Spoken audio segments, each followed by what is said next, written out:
mulai ibadah kita, mari kita saat teduh sejenak. Saat teduh dimulai.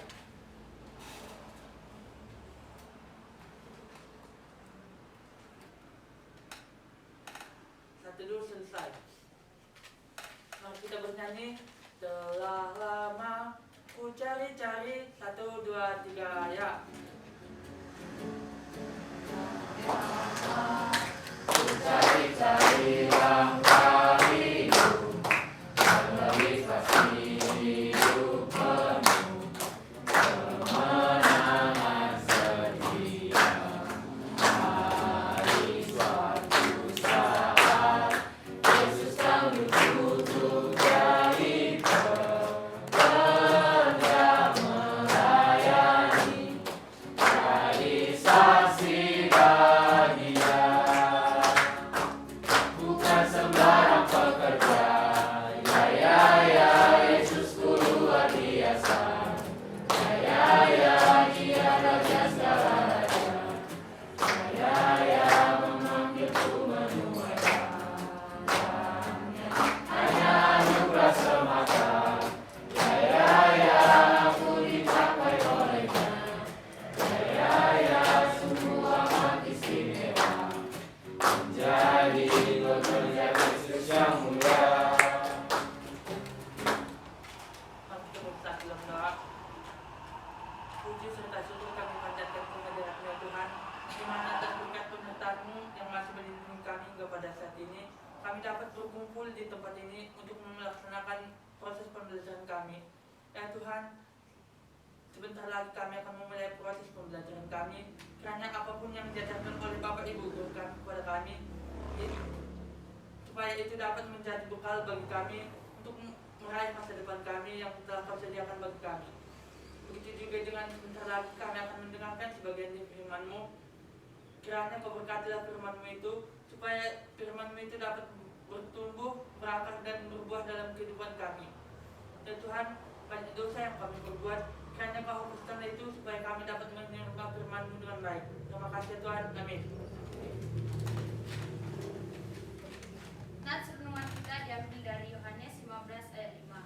Akulah pokok anggur dan kamulah ranting-rantingnya. Barang siapa tinggal di dalam aku dan aku di dalam dia, ia berbuah banyak, sebab di luar aku kamu tidak dapat berbuat apa-apa. Dengan judul berikut, The Success Formula. Buat atlet profesional, melatih diri adalah hal yang penting yang tak bisa ditinggalkan. Dengan berlatih setiap hari, maka stamina tubuh dan performa mereka akan tetap terjaga. Seandainya para atlet itu berhenti berlatih untuk sehari atau 2 hari saja, maka performa mereka biasanya akan mengalami penurunan. Akibatnya, mereka pun gak siap saat kompetisi tiba. Seorang pebasket NBA ternama Grant Hill menyadari pentingnya berlatih setiap hari ini. Ia bahkan tekun melakukannya meski lagi gak ada jadwal pertandingan. Hill berkata, "Aku gak bisa libur berlatih selama seminggu. Sehari saja aku berlibur, aku merasa keahlianku udah berkurang." Yesus pernah berkata, kalau ia adalah pokok anggur yang benar dan kita adalah ranting atau carangnya. Carang harus selalu melekat pada pokok anggur supaya tetap hidup dan menghasilkan buah. Jangankan berbuah, bila kita tidak hidup melekat pada Allah, maka hidup kerohanian kita bisa sakit, bahkan mati. Ingatlah bahwa perjalanan hidup di depan kita setiap hari akan semakin bertambah keras. Perjalanan hidup itu sering seperti sebuah arena pertandingan yang harusnya kita taklukkan setiap hari agar bisa tetap bertahan dan menang. Jelas kita harus menjaga stamina rohani kita agar selalu kuat dan bersumber kekuatan bagi hidup kita berasal dari pokok kehidupan kita, yakni Tuhan Yesus. Semakin kita hidup melekat padanya, maka semakin kuat pula stamina rohani kita. Gak peduli sudah berapa lama kita mengikut Tuhan dan beriman kepadanya. Kalau kita ingin terus bertumbuh, berbuah, serta kuat menghadapi setiap tantangan kehidupan, maka kita harus selalu menjaga hubungan kita dengan Allah. Menjaga hubungan kita dengan Tuhan itu gak cukup hanya dilakukan dengan gereja, bersaat teduh setiap pagi hari. Lebih dari itu, kita harus memelihara hubungan itu terus menerus. Setiap saat dalam hidup kita, kalau kita libur memelihara hubungan kita dengannya, maka hidup kita akan menjadi lemah. So, jangan biarin kesenangan diri kita justru mengkorbankan waktu-waktu yang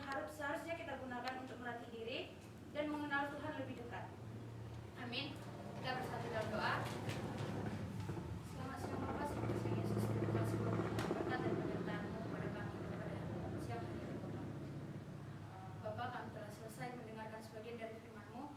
Kiranya Kau memberkati kami agar firman ini dapat kami aplikasikan dalam kehidupan kami sehari-hari. Terima kasih Bapak, dalam nama Anak-Mu Yesus kami berdoa dan ucap syukur. Amin.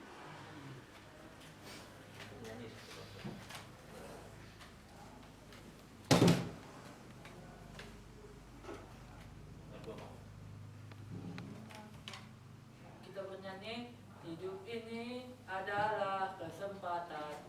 1, 2, 3, ya.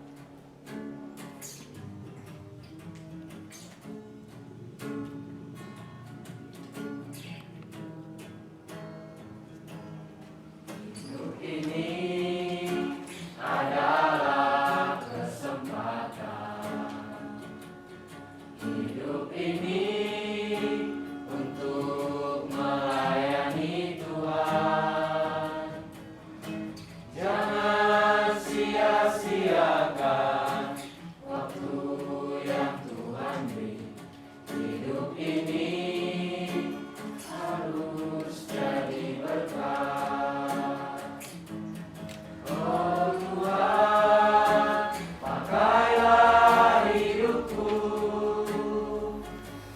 selagi aku masih kuat. Bila saatnya nanti ku tak berdaya lagi, hidup ini sudah jadi berkat. Salam saudara-saudaraku. Shalom.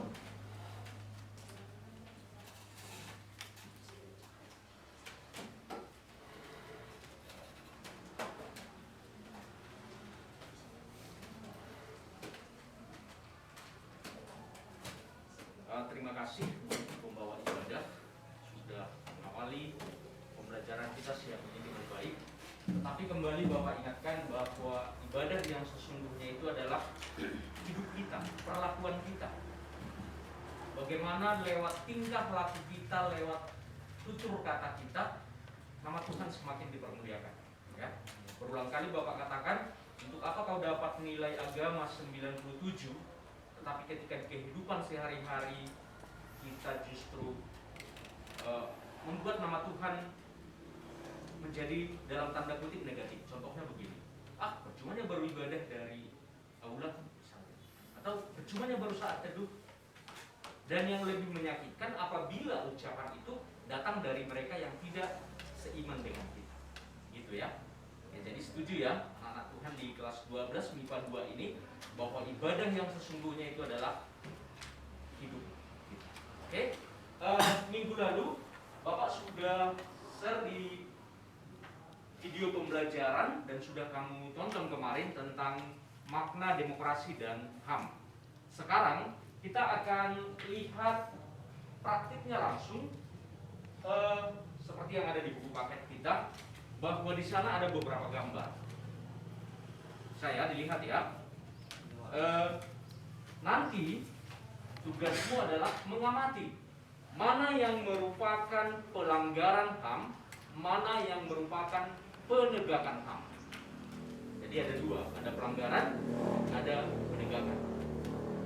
Dari gambar itu yang ada di buku paketmu nanti akan kau lihat mana dia yang tergolong sebagai ini pelanggaran HAM. Lalu kau tuliskan apa alasannya. Gambar misalnya gambar 14 itu adalah penegakan HAM, apa alasannya? Dituliskan juga. Jadi Bapak mau kalian nanti juga akan melihat di Mazmur 133 tentang HAM, juga ada di 1 Raja-Raja. Ya, 1 Raja-Raja pasal 21 ayat 1 sampai 16.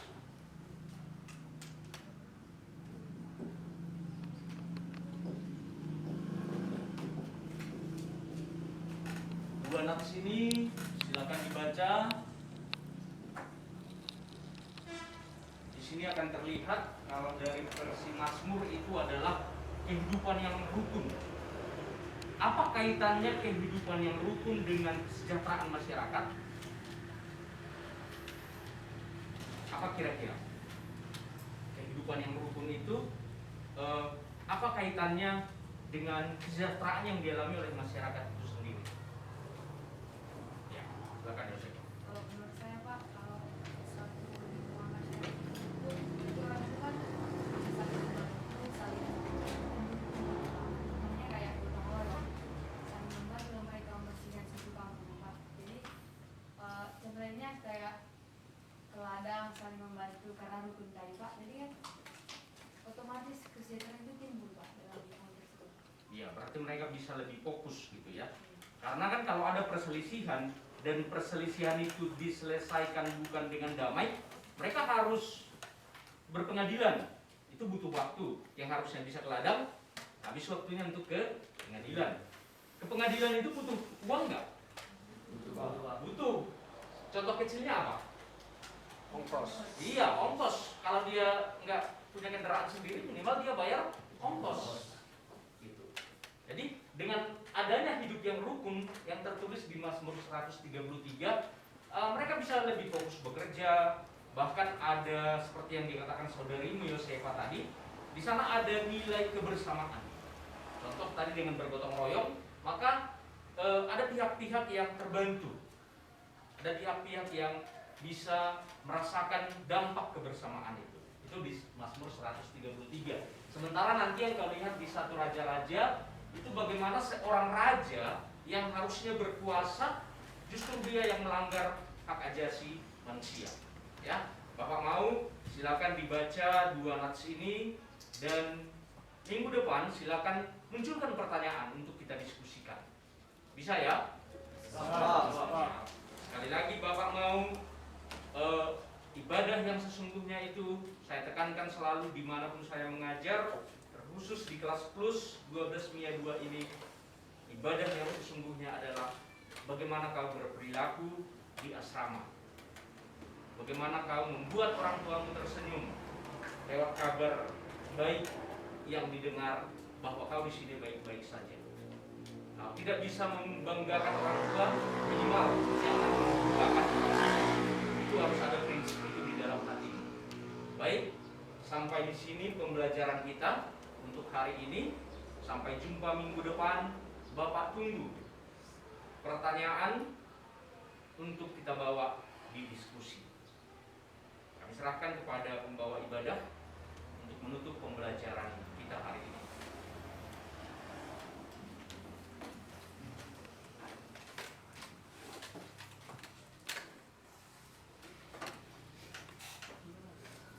Bisa bernyanyi, bisa mau berdoa juga bisa.